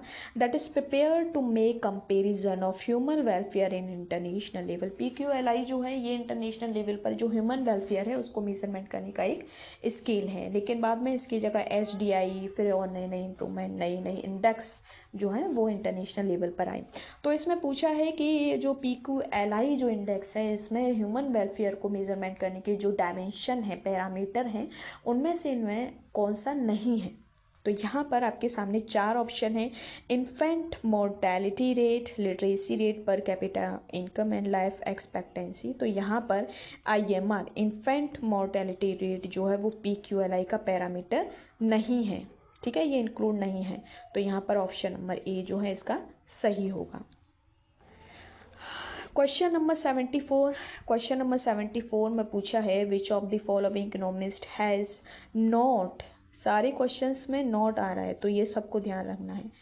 एक minute, not supported the balanced growth. संतुलित समृद्धि का मतलब होता है कि हमारे देश में जितने भी सेक्टर हैं सभी को हम एक साथ ग्रो करके जो है हम आगे बढ़ें, ठीक है, हम किसी भी सेक्टर को पीछे ना छोड़ें। एक साथ जब हम ग्रोथ करते हैं, बैलेंस्ड ग्रोथ कहती है कि जब हम सारे सेक्टर को एक साथ लेकर चलते हैं तो बड़े लेवल पर वहाँ पर गवर्नमेंट को एक्सपेंडिचर करना पड़ता है, ठीक है, और इससे हमारी जो इकोनॉमी है वो संतुलित रूप से विकास करती है, यानी किसी भी सेक्टर को हम पीछे नहीं छोड़ते, सबको एक साथ लेकर चलते हैं। लेकिन इसमें पूछा है कि ऐसे कौन सा इकोनॉमिस्ट है जिसने बैलेंस्ड ग्रोथ को सपोर्ट नहीं किया है। तो उसमें एक एक करके पढ़ेंगे। रोजेस्टिन रोदान, ये ठीक है, बिग पुश थ्योरी इन्होंने दी थी और इसमें वो कहते हैं कि हम इकोनॉमी को जब बूस्ट करेंगे तो बड़े लेवल पर इन्वेस्टमेंट करना पड़ेगा और जब बड़े लेवल पर इन्वेस्टमेंट करेंगे तभी हम इकोनॉमी को आगे जो है पुश कर पाएंगे, इकोनॉमी को बूस्ट कर पाएंगे, ठीक है। तो रोदान जो है वो बैलेंस्ड ग्रोथ के समर्थक थे।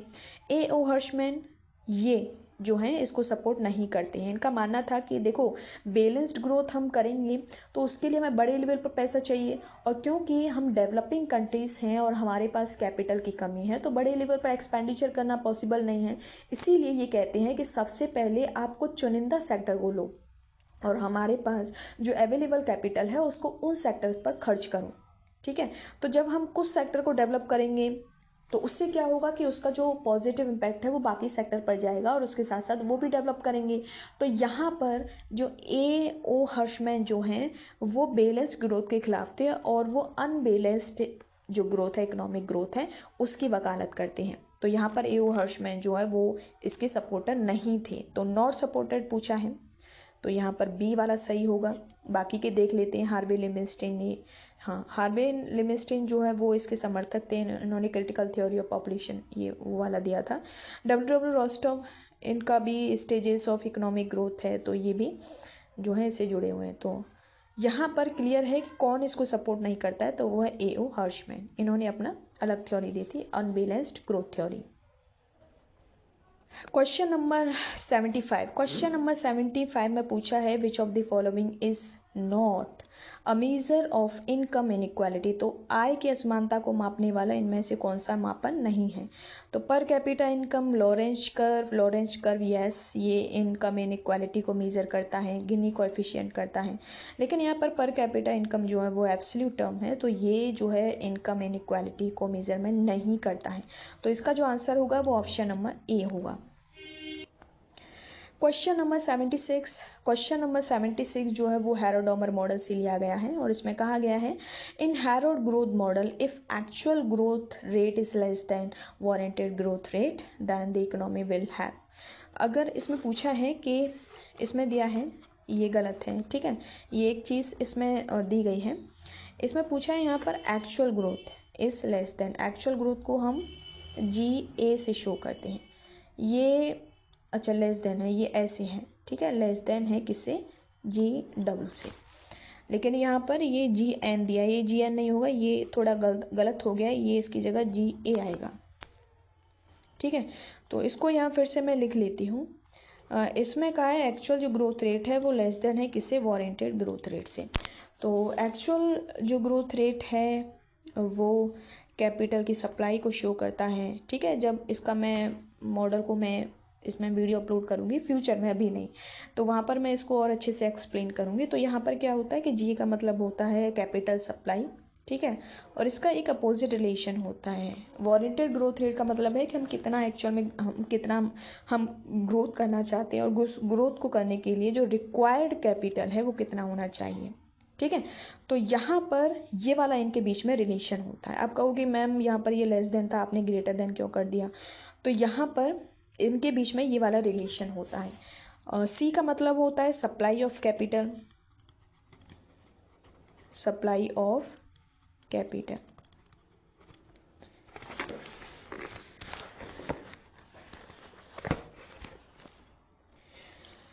और आर का मतलब होता है, सी आर का मतलब होता है रिक्वायर्ड कैपिटल, रिक्वायर्ड कैपिटल, ठीक है। इसमें क्या है कि जब रिक्वायर्ड कैपिटल कम है, हमें जो है रिक्वायर्ड कैपिटल कम है, सप्लाई ज़्यादा है, ठीक है, मांगने वाले कम हैं, सप्लाई ज़्यादा है, तो इससे क्या है, क्या होता है, इकोनॉमी में डिप्रेशन आता है, हम मंदी की तरफ जाते हैं, ठीक है। तो यहाँ पर इसका जो आंसर होगा, इकोनॉमी किस तरफ जाएगी, क्रॉनिक डिप्रेशन, यस, इसका जो आंसर होगा वो क्रॉनिक डिप्रेशन होगा। क्रॉनिक कंडीशन ऑफ इन्फ्लेशन नहीं, इन्फ्लेशन की तरफ नहीं जाएगा। Get condition of stable growth rate, ये भी गलत है। हैव फ्लक्चुएशंस, ये भी गलत है। तो यहाँ पर इसका जो ऑप्शन नंबर ए है वो करेक्ट होगा। What is the primary implications of Pareto optimality. Pareto optimality जो है ये वेलफेयर इकोनॉमिक्स का पार्ट है, ठीक है। ये ऑप्टिमम जो वेलफेयर लेवल है ये उसकी बात करते हैं। तो यहाँ पर ये कहते हैं कि जब हम इकोनॉमिक ग्रोथ करते हैं तो एक ऑप्टिमम लेवल होता है इकोनॉमिक ग्रोथ करने का, और वहाँ पर जब लोगों की ग्रोथ होती है जब ऑप्टिमम लेवल पर, ठीक है, तो वहाँ पर हमारा जो वेलफेयर होता है सोसाइटी का वो हाईएस्ट होता है, ठीक है। अब उसमें वो कहते हैं कि अगर हमें किसी पर्सन का वेलफेयर इंक्रीज करना है तो उसके लिए अब, ठीक है, इसमें कहा है कुछ लोग हैं सबका वेलफेयर इंक्रीज हो रहा है, इसका भी, ठीक है, ए का भी वेलफेयर बढ़ रहा है, बी का बढ़ रहा है, सी का बढ़ रहा है, और एक लेवल ऐसा आएगा जहाँ पर हम जो है वेलफेयर के एक हाईएस्ट लेवल को हम टच कर जाएंगे, ठीक है, उसको टच कर जाएंगे, और उससे ऊपर वेलफेयर को नहीं पहुंचाया जा सकता है, ठीक है। लेकिन दूसरी कंडीशन है कि अगर एक पर्सन को हम वेलफेयर को हम तभी बढ़ा सकते हैं, इसके वेलफेयर को हम इतना तभी बढ़ा सकते हैं जब इतनी ही अमाउंट का वेलफेयर किसी दूसरे पर्सन का क्या हो जाए, कम हो जाए। तो ये वो कंडीशन है, ये वो ऑप्टिमम लेवल है जहाँ पर वेलफेयर को बढ़ाना पॉसिबल नहीं है। लेकिन अगर किसी एक पर्सन के वेलफेयर को बढ़ाओगे तो दूसरे के वेलफेयर को आपको कम करना पड़ेगा। ये कहता है पैरेटो ऑप्टिमैलिटी। तो ऑप्शन पढ़ेंगे, equality and fairness, no. Allocating resources to all without affecting other, making one person better off, maximizing total benefit of all individuals and efficient manner। तो इसका option number C, without affecting others making one person better off, तो option number C इसका correct होगा। Question number 82। Question number 82 में विच of the following represents a positive externalities. तो यहाँ पर मैंने आपको पिछला एक क्वेश्चन आया था, what do you mean by externalities, तो वहाँ पर मैंने आपको बताया था कि जो एक्सटर्नलिटीज होती हैं वो दो तरह की होती हैं, एक होती हैं पॉजिटिव और दूसरी होती हैं नेगेटिव, ओके। तो यहाँ पर आपसे पॉजिटिव एक्सटर्नलिटीज के बारे में पूछा है, तो उसको हम पढ़ेंगे एक एक करके। पॉजिटिव एक्सटर्नलिटीज मतलब जैसे कोई एक्टिविटीज़ है गवर्नमेंट की या फिर किसी भी पर्सन की या प्राइवेट सेक्टर की, तो उस एक्टिविटीज़ की वजह से हमारे आसपास के एरिया पर पॉजिटिव इम्पैक्ट जाता है, एक अच्छा इंप्रेशन जाता है, एक अच्छा रिजल्ट जाता है, ठीक है। तो ये पॉजिटिव एक्सटर्नलिटीज़ होती हैं। तो आपके सामने चार ऑप्शन दिए हैं। पहला है a fish hatcheries plants cleans up its own waste, no, ये गलत है। A gardener invest in the beautification of its own property, yes.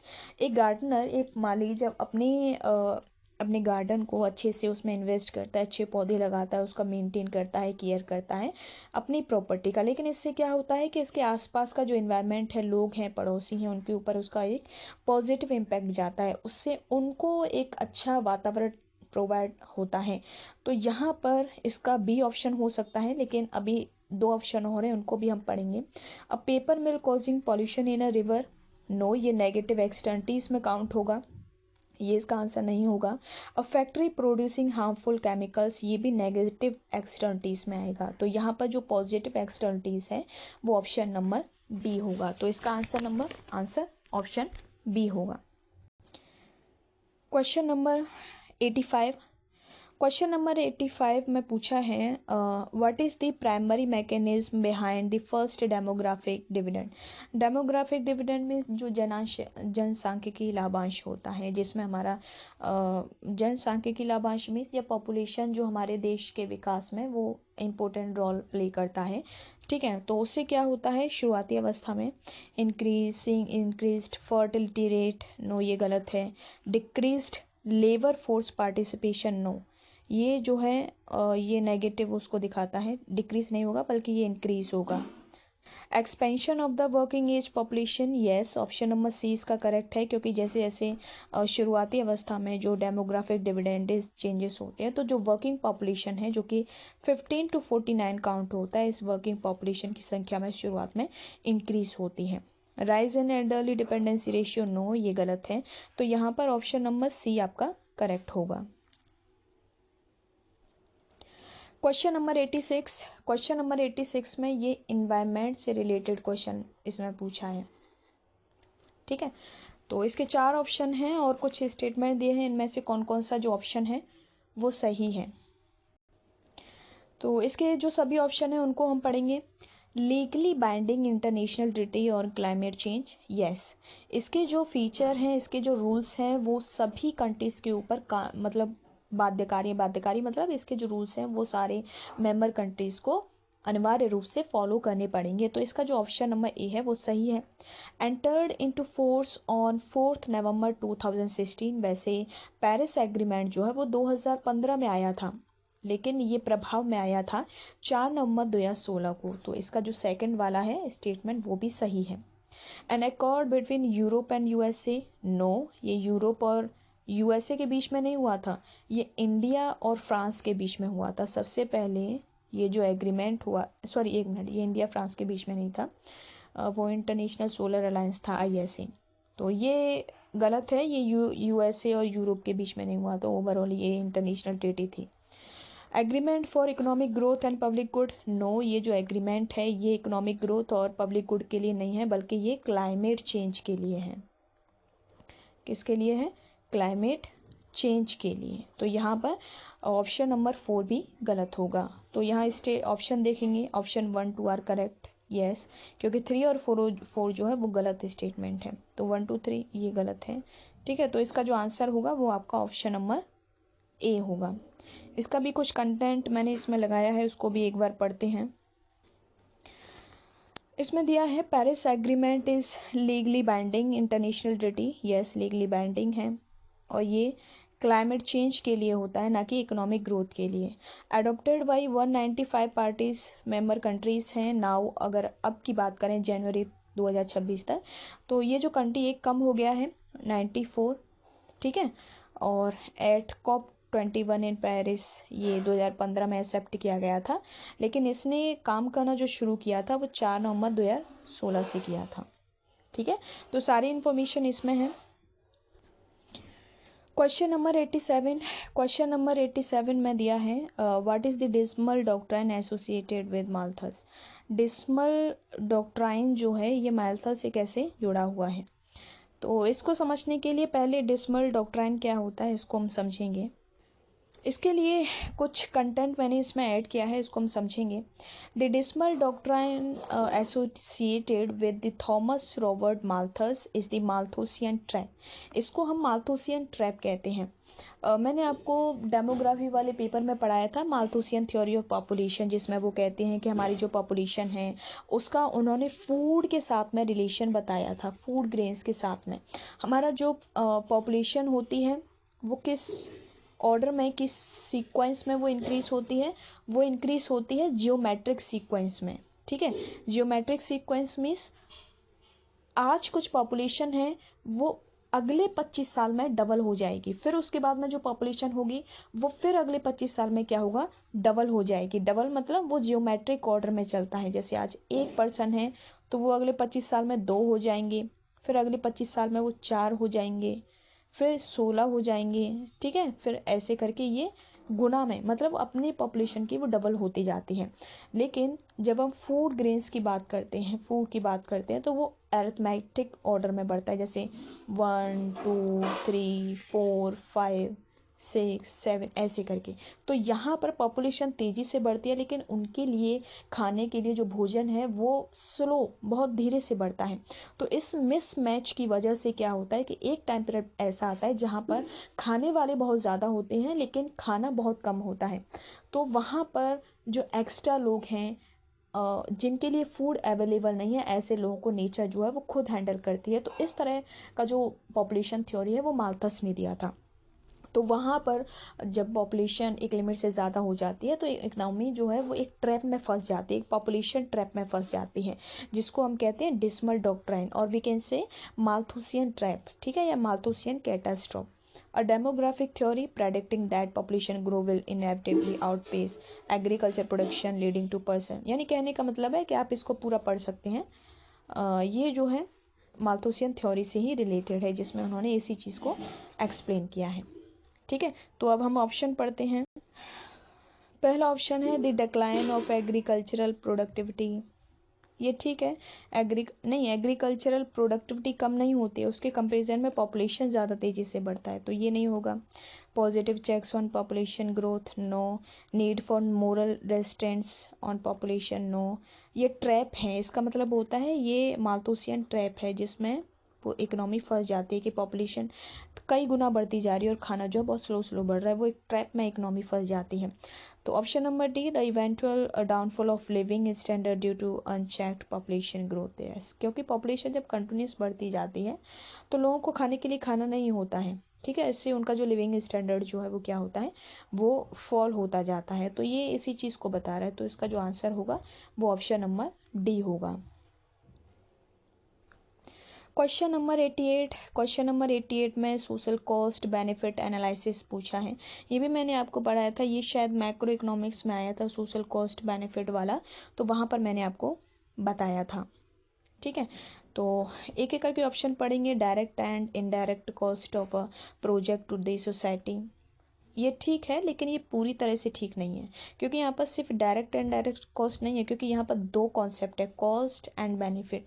तो कॉस्ट के साथ साथ ये डायरेक्ट एंड डायरेक्ट बेनिफिट को भी एनालिसिस करता है। तो यहाँ पर सिर्फ डायरेक्ट एंड डायरेक्ट कॉस्ट दिया है, तो ये पूरी तरह से सही नहीं है। नेक्स्ट है डायरेक्ट एंड इनडायरेक्ट बेनिफिट। यह सही है, लेकिन इसमें कॉस्ट को भी इंक्लूड करना चाहिए, ये भी पूरी तरह से सही स्टेटमेंट नहीं है। Enumeration and evaluation of all cost and benefit. Yes, ये सही है, क्योंकि इसमें कॉस्ट एंड बेनिफिट से रिलेटेड सभी जो पहलू हैं उनका मूल्यांकन किया जाता है। None of the above, no. तो यहाँ पर ऑप्शन नंबर सी इसका करेक्ट है। Question number 89, what is the primary purpose of a life table. Life table means जीवन तालिका। ठीक है, ये भी मैंने डेमोग्राफी में पढ़ाया है, जिसमें 8 कॉलम होते हैं, 8 जो है टेबल होते हैं। ठीक है, फिर उसमें हर अपना कॉन्सेप्ट को जो है मेजरमेंट करता है। तो उससे रिलेटेड इसमें पूछा है कि प्राइमरी पर्पस क्या होता है लाइफ टेबल का। तो 4 ऑप्शन है। Calculate total fertility rate, no. इसको हम एक्चुअल में काउंट कर ही नहीं पाते, ये टेंटेटिव होता है, प्रोबेबली होता है, प्रोबेबिलिटी होता है। ठीक है, तो ये गलत होगा। To know population migration, no, ये गलत है। To know mortality and survival pattern of a population, ये भी गलत है। एक मिनट, ये ठीक है, सी वाला। To know average family size, no, ये गलत है। तो टू नो मॉर्टेलिटी, क्योंकि इसमें आप मॉर्टेलिटी रेट निकालते हो। सर्वाइवल रेशियो, सर्वाइवल जो रेट है, अगले जन्म दिवस तक लोग जीवित रहने की कितनी संभावना है, प्रोबेबिलिटी है, तो ये सारी चीज़ें इसमें निकाली जाती है। तो इसका ऑप्शन नंबर सी जो है वो सही होगा। क्वेश्चन नंबर 90, क्वेश्चन नंबर 90 में पूछा है, थोड़ा ब्लर है क्योंकि बच्चे ने अच्छे से इसको फोटो खींच कर नहीं भेजा है, लेकिन एक बार मैं और पढ़कर आपको बता देती हूँ। To achieve zero carbon emission coal, ministry of port, shipping and waterways has launched which guidelines. यानी क्योंकि हम क्या है कि हमारा जो मोटिव है 2070 तक हमें पूरी तरह से रिन्यूएबल जो एनर्जी है उसके ऊपर हमें मतलब पूरी इकोनॉमी को बेस्ड करना है। तो इसी टारगेट को लेकर जो है हर मिनिस्ट्री अपना काम करे, जिसमें से एक है ministry of port, shipping and waterways. तो इसने कुछ नई गाइडलाइन जारी की है जिसमें हम कार्बन को प्रोड्यूस ना करें और हम जो ग्रीन इकोनॉमी है उसकी तरफ जाएं। तो इसका जो आंसर होगा वो हरित सागर ग्रीन पोर्ट गाइडलाइंस 2023। ये ठीक है, ग्रीन सागर नो कार्बन नो, श्रेय नो। इसमें इसका ऑप्शन नंबर ए होगा और इसका प्रूफ भी मैंने इसमें अटैच किया है, उसको हम देखेंगे। ये इंफॉर्मेशन आप पढ़ सकते हैं। The ministry of port, shipping and waterways MOPSW launch the हरित सागर ग्रीन पोर्ट गाइडलाइन 2023। ठीक है, तो और भी इंफॉर्मेशन है। To achieve zero carbon emission goals, ये वही है, sustainable as major port. The guidelines announced in May, ये जो है मई 2023 में ये गाइडलाइंस अनाउंस हुई थी। Provide a comprehensive framework for reducing carbon footprints and adopting eco friendly technology. तो ये ग्रीन टेक्नोलॉजी, ग्रीन इकोनॉमी उसकी तरफ बढ़ने के लिए ये एक नया कदम है। ठीक है, तो इसका जो आंसर होगा वो हरित सागर द ग्रीन पोर्ट गाइडलाइंस 2023 होगा। तो option number A is correct. Question number 91 में दिया है, in India at present what is the limit of investment in micro enterprises. तो इंडिया में MSME sector, micro small and medium enterprises का जो investment turnover जो लिमिट है वो एक दो बार चेंज हुआ है। तो फाइनल वाला थोड़ा हम उसको डिस्कस कर लेते हैं, देन उसके बाद हम इस क्वेश्चन को सॉल्व करेंगे। यहाँ पर आपके सामने पहला जो MSME डेफिनेशन था वो दिया है और उसके बाद जो उसका रिवाइज्ड MSME क्लासिफिकेशन है वो भी दिया है। तो इसको हम समझेंगे। यहाँ पर माइक्रो स्मॉल मीडियम का जो इन्वेस्टमेंट और जो ये है, ठीक है, लेकिन हमें जो देखना है वो रिवाइज्ड वाला देखना है। तो रिवाइज्ड वाले में दिया है माइक्रो का इन्वेस्टमेंट 1 करोड़, टर्नओवर 5 करोड़ तक, स्मॉल का 10 करोड़, टर्नओवर 50 करोड़, मीडियम का 20 करोड़ एंड इसका 100 करोड़। ठीक है, तो यहाँ पर उसमें पूछा है माइक्रो का इन्वेस्टमेंट कितना है, माइक्रो का इन्वेस्टमेंट लिमिट क्या है। तो इसमें माइक्रो का जो इन्वेस्टमेंट लिमिट है वो 1 करोड़ या उससे कम है। तो इसको हम देखेंगे उसमें।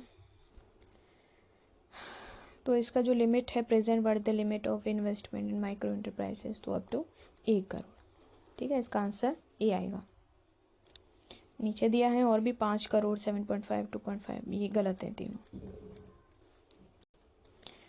Next question 92, in the year 1982 NABARD was established for the development of which sector.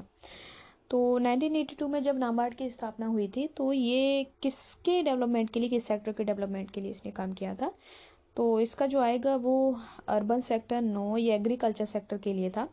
Agriculture sector को लीड करता है। तो एग्रीकल्चर ज़्यादातर रूरल सेक्टर में होता है। तो इसका जो आंसर होगा वो रूरल सेक्टर होगा।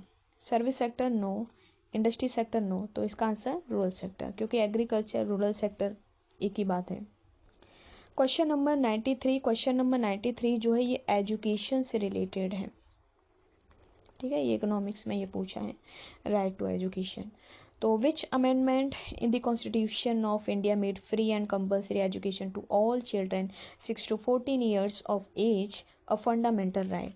यानी कि किस अमेंडमेंट के थ्रू जो 6 से 14 साल तक के जो बच्चे हैं उनके लिए मुफ्त और जो अनिवार्य शिक्षा है उसको उनका मूल अधिकार बना दिया था। तो इसको हम समझेंगे। एक कंटेंट मैंने इसमें ऐड किया है, उसको हम पहले पढ़ते हैं, देन उसके बाद इस क्वेश्चन का आंसर करेंगे। यहाँ आप देख सकते हैं द 86th कॉन्स्टिट्यूशनल जो अमेंडमेंट है ये 86th constitutional amendment act of 2002 made education a fundamental right in India adding article, ये आर्टिकल आपको ध्यान रखना है, ये भी कभी कभी पूछ लेते हैं, 21A to ensure free and compulsory education for children age 16 to 14। This amendment also modified articles 45, यानी इस अमेंडमेंट के थ्रू क्या है, article modified articles 45 and 51A के to prioritize early childhood care and create। तो ये वाला जो कंटेंट है इसको आप लोग पढ़ सकते हो, इसमें इसका जो अमेंडमेंट हुआ है वो 86 वाला हुआ है। तो अब इसका जो ऑप्शन है उसको हम पढ़ेंगे। क्वेश्चन नंबर 93, क्वेश्चन नंबर 93 में 93rd अमेंडमेंट 83rd अमेंडमेंट, ये दो ऑप्शन आपके गलत होंगे। Option number C 86th amendment ये करेक्ट है। Option number D 103rd amendment ये गलत है। तो यहाँ पर 6 to 14 ईयर्स के बच्चों को जो फ्री एंड कंपलसरी एजुकेशन का राइट दिया गया है वो 86th अमेंडमेंट के थ्रू दिया गया है। ठीक है, क्लियर है सभी को। चलते हैं नेक्स्ट क्वेश्चन पर, क्वेश्चन नंबर 94। क्वेश्चन नंबर 94 में पूछा है Sagarmala project is related with which sector. इसमें गवर्नमेंट की तरफ से एक प्रोजेक्ट चलाया गया है जिसको हम कहते हैं सागरमाला प्रोजेक्ट। तो इसमें पूछा है कि ये जो सागरमाला प्रोजेक्ट है वो किस मिनिस्ट्री से रिलेटेड है। ये सारे जो नाम हैं, सेक्टर हम कहें या मिनिस्ट्री कहें, दोनों का मतलब एक ही है। तो इस क्वेश्चन को करने से पहले कुछ कंटेंट मैंने इसमें ऐड किया है, पहले उसको हम पढ़ेंगे, देन उसके बाद इस क्वेश्चन का सॉल्यूशन निकालेंगे। यहाँ पर सागरमाला से रिलेटेड कंटेंट दिया है, इस कंटेंट को आप लोग पढ़ सकते हो, जैसे overview of Sagarmala programme. Sagarmala programme launched, ये जो प्रोजेक्ट आया था ये मार्च 2015 में आया था। ठीक है, इस डेट को आप लोग याद रख लीजिए क्योंकि क्वेश्चंस में कभी कभी पूछ लिया जाता है कि कौन सा प्रोजेक्ट किस डेट में और किस ईयर में आया था। तो is a flagship initiative of ministry of ports. ठीक है, ये इसमें दिया हुआ है। ये जो इनिशिएटिव है सागरमाला का, यह ministry of ports, shipping and waterway, ठीक है, इस मिनिस्ट्री से जुड़ा हुआ है। बाकी की इन्फॉर्मेशन आप लोग पढ़ सकते हैं। Aimed at promoting port lead development in India, और भी बाकी सारी डिटेल इसमें ऐड किया हुआ है, उसको भी आप लोग पढ़ लीजिए। तो यहाँ पर हमें हमारा जो टारगेट है वो मिनिस्ट्री को चेक करना है, तो ये मिनिस्ट्री ऑफ पोर्ट्स इसका आंसर होगा। एक बार ऑप्शन में हम लोग पढ़ लेते हैं। तो ऑप्शन में दिया है नेशनल हाईवे, नो, उसमें पोर्ट्स, वाटरवे वो दिया था। ठीक है, तो वाटरवेज एंड कोस्ट लाइन, तो इसका 94 का ऑप्शन बी। ठीक है, एयरवे एंड एयरपोर्ट इसका आंसर नहीं होगा, रेलवे भी इसका आंसर नहीं होगा। तो 94 का सागरमाला जो है वो वाटरवे एंड कोस्ट लाइन से जुड़ा हुआ है, तो इसका ऑप्शन बी करेक्ट है। क्वेश्चन नंबर 95, क्वेश्चन नंबर 95 में इरडा से रिलेटेड क्वेश्चन पूछा है, और इरडा जो है वो किस सेक्टर से जुड़ा हुआ है। कुछ सेक्टर के नाम दिए हैं और किस सेक्टर से जुड़ा हुआ है उसका आंसर हमें देखना है। तो यहाँ पर इरडा जो है वो इंश्योरेंस सेक्टर से जुड़ा हुआ है, बैंकिंग सेक्टर से नहीं है, एजुकेशन सेक्टर, ट्रांसपोर्ट सेक्टर। ठीक है, तो इरडा जो है वो इंश्योरेंस सेक्टर से है। और इरडा से रिलेटेड और इन्फॉर्मेशन जानने के लिए इसमें कंटेंट मैंने ऐड किया है, उसको हम एक बार पढ़ेंगे। यहाँ आप इरडा से रिलेटेड जो इन्फॉर्मेशन है उसको पढ़ सकते हैं। ठीक है, insurance regulatory and development authority of India, इसका जो पूरा नाम है वो ये है। और ये एक स्टेटरी बॉडी है, formed under an act of parliament के थ्रू ये बनाया गया है। और insurance regulatory and development authority act 1990, ये 1999 में आया था। For overall supervision and development of the insurance sector, वहाँ आपसे सेक्टर पूछा था कि इरडा जो है वो किस सेक्टर के लिए है, तो कई सारे ऑप्शन थे, तो उनमें जो इंश्योरेंस सेक्टर है वो उसका आंसर होगा। तो यहाँ पर आप लोग देख सकते हो इरडा जो है वो इंश्योरेंस सेक्टर से जुड़ा हुआ है। चलते हैं नेक्स्ट क्वेश्चन पर। Who is the question number 96, who is the chairman of 15th finance commission of India, यानी कि 15वां जो वित्त आयोग था उसके चेयरमैन कौन है। तो ऑप्शन है एस के सिंह, नो, एन के सिंह, यस। 15वें वित्त आयोग के जो फाइनेंस कमीशन है वो एन के सिंह है। सी रंगराजन नहीं, अरविंद पड़गरिया ये भी नहीं, तो इसके अलावा 15 के अलावा 14, 13, 12, 10 इसका भी डिटेल है, जिसमें अलग अलग जो फाइनेंस कमीशन है उसके जो चेयर पर्सन हैं वहाँ से कभी कभी क्रोनोलॉजी पूछ लिया जाता है, तो इसके लिए हम पढ़ सकते हैं। इसका कंटेंट शायद रह गया है, मैं लगा नहीं पाई हूँ। चलिए कोई बात नहीं, इसको छोड़िए। इसका जो आंसर होगा वो एन के सिंह होगा, option number B.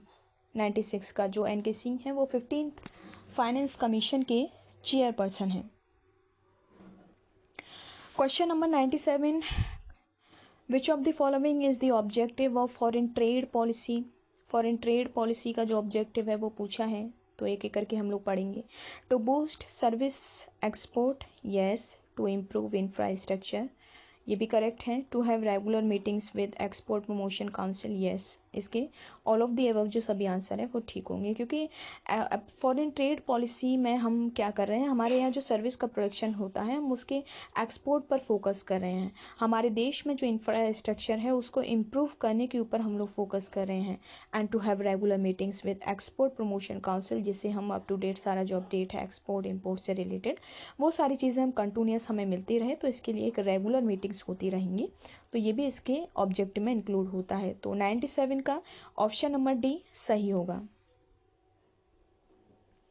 Question number 98, question number 98 में भूदान मूवमेंट से रिलेटेड क्वेश्चन पूछा है। ठीक है, ये एग्रीकल्चर वाला जो पेपर है वहाँ से ये क्वेश्चन पूछा जाता है। तो स्वामी विवेकानंद, सुभाष चंद्र बोस, आचार्य विनोबा भावे, बाल गंगाधर तिलक। तो यहाँ पर विवेकानंद इससे नहीं जुड़े हैं, चंद्र बोस। आचार्य विनोबा भावे जो हैं वो भूदान मूवमेंट से रिलेटेड है। बाल गंगाधर तिलक भी इससे रिलेटेड नहीं है। तो भूदान मूवमेंट होता क्या है, तो इसको हम समझेंगे। भूदान मूवमेंट को हम इसके थ्रू समझ सकते हैं। इसका मतलब है लैंड गिफ्ट मूवमेंट। इसमें क्या होता है कि लोग अपनी इच्छा से अपनी ज़मीन को दान में देते हैं, और इस ज़मीन को जो समाज के जो पिछड़े लोग हैं, जिनके पास जो भूमिहीन है, जिनके पास खुद की ज़मीन नहीं है, उन लोगों के बीच में डिस्ट्रीब्यूट किया जाता है। तो this movement also known as the bloodless revolution was a voluntary land reform movement in India. It was initiated by Gandhi and Vinoba Bhave. जैसे उस ऑप्शन में दिया था, विनोबा भावे ने इसकी शुरुआत की थी 1951 में। ठीक है, और ये शुरू हुआ था पोचमपल्ली विलेज में, ये गांव था, वहां से शुरू हुआ था। तो ये फोटो आप देख सकते हैं कि कैसे ये लोग कैंपेन चलाते थे भूदान देने के लिए। तो बाकी की जो इन्फॉर्मेशन है वो भी आप लोग इससे पढ़ सकते हो। तो यहाँ पर इसका जो आंसर होगा वो आचार्य विनोबा भावे होगा। तो 98 का option C is correct. Question number 99, as per estimates of Dandekar and Rath regarding standard of poverty line in India, what was considered at minimum level of nutrition.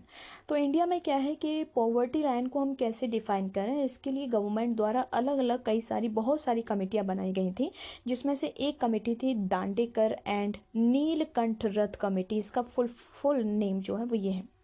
तो उन्होंने कहा था कि उन्होंने क्या किया कि पॉवर्टी लाइन को कैलोरी के बेस पर उन्होंने डिफाइन किया और कहा था कि अगर 2250 कैलोरी तक का किसी को अगर भोजन मिल जाता है तो वो गरीब नहीं होगा।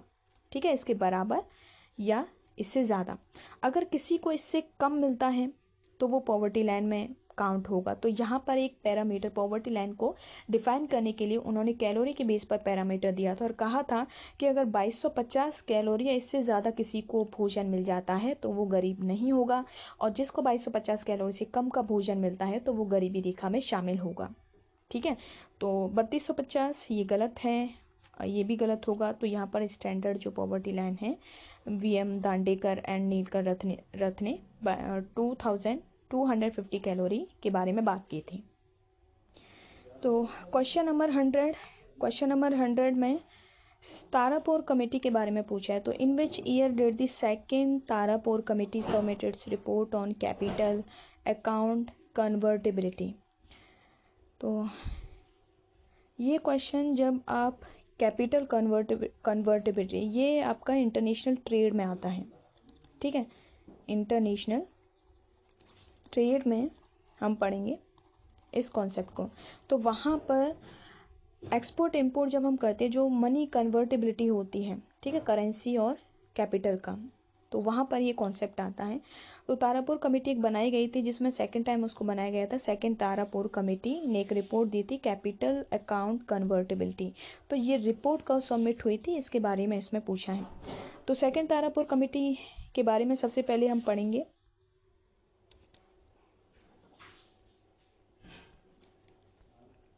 सेकंड तारापुर कमेटी जो है वो 2006 में बनाई गई थी आरबीआई के द्वारा, जिसमें कैपिटल को तो यहाँ पर जो सेकंड तारापुर कमेटी है वो 2006 में बनी थी, ठीक है, आरबीआई ने इसको बनाया था। तो इसमें जो आंसर होगा वो 2026 होगा।